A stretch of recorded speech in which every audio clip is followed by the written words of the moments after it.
नमस्कार, मैं रविश कुमार। आइए जानते हैं देश दुनिया की तमाम बड़ी खबरों को सिर्फ 10 मिनट में।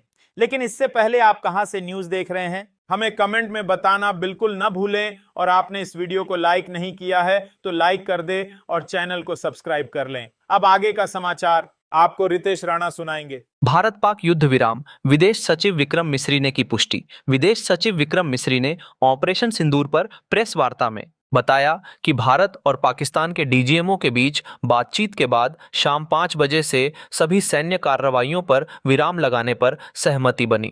अमेरिकी राष्ट्रपति डोनाल्ड ट्रंप और विदेश मंत्री मार्को रूबियो ने भी युद्ध विराम की पुष्टि की।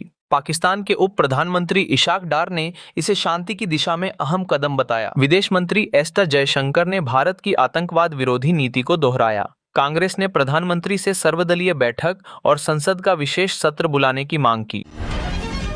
भारत सरकार ने स्पष्ट किया है कि भविष्य में देश में होने वाली किसी भी आतंकवादी घटना को युद्ध की कार्रवाई माना जाएगा और उसका जवाब भी उसी स्तर पर दिया जाएगा। सरकारी सूत्रों ने बताया कि यह निर्णय आतंकवादियों और उनके मददगारों के लिए एक सख्त चेतावनी है।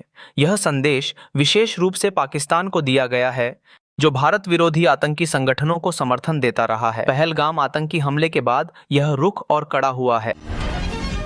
भारत पाकिस्तान युद्ध विराम की घोषणा के बाद प्रधानमंत्री नरेंद्र मोदी ने रक्षा मंत्री राजनाथ सिंह, विदेश मंत्री S Jaishankar, CDS General Anil Chauhan और विदेश सचिव विक्रम मिस्री सहित शीर्ष अधिकारियों के साथ उच्च स्तरीय बैठक की। सरकारी सूत्रों ने बताया कि सिंधु जल संधि फिलहाल स्थगित रहेगी।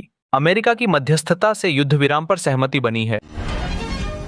भारत पाकिस्तान युद्ध विराम की घोषणा के कुछ ही घंटों बाद पाकिस्तान ने शनिवार को अपने हवाई क्षेत्र को सभी प्रकार के विमानों के लिए फिर से खोलने की घोषणा की। पाकिस्तान एयरपोर्ट्स अथॉरिटी पीएए ने कहा कि अब सभी उड़ान संचालन सामान्य रूप से बहाल कर दिए गए हैं। यह कदम दोनों देशों के बीच तनाव में आई नरमी का संकेत माना जा रहा है।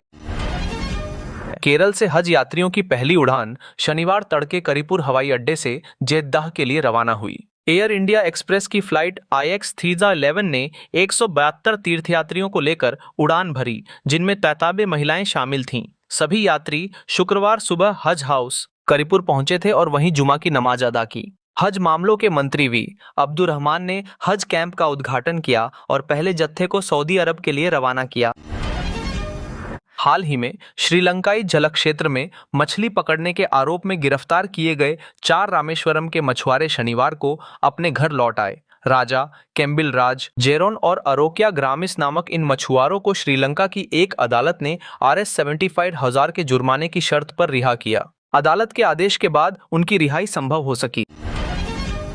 हैदराबाद में आयोजित एक कार्यक्रम में ऑल इंडिया मजलिस ए इत्तेहादुल मुस्लिमीन AIMIM प्रमुख असदुद्दीन ओवैसी ने पाकिस्तान को आधिकारिक भिखारी बताया, जो अंतर्राष्ट्रीय मुद्रा कोष से ऋण मांग रहा है, और आरोप लगाया कि यह धनराशि आतंकवादी गतिविधियों के लिए उपयोग की जाएगी। उन्होंने दुनिया भर के नेताओं से पाकिस्तान के परमाणु शस्त्रागार को निष्क्रिय करने की अपील की। यह बयान उन्होंने Telangana Urdu working journalists federation द्वारा आयोजित उर्दू पत्रकार पुरस्कार समारोह में दिया।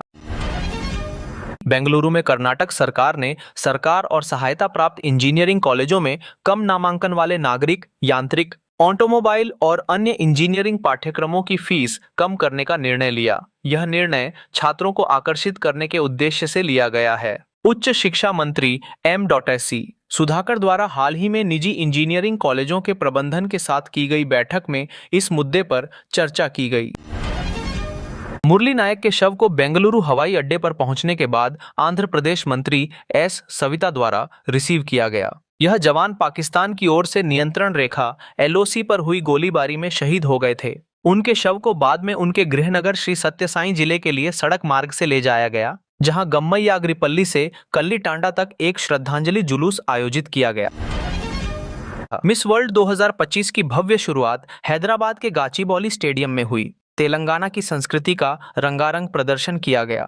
मुख्यमंत्री Revanth Reddy, miss world chairperson Julia Merle और मिस वर्ल्ड क्रिस्टिना पिस्कोवा मौजूद रहीं। प्रतिभागियों ने राष्ट्रीय ध्वज के साथ परेड की, जिससे आयोजन में वैश्विक एकता और संस्कृति की झलक देखने को मिली।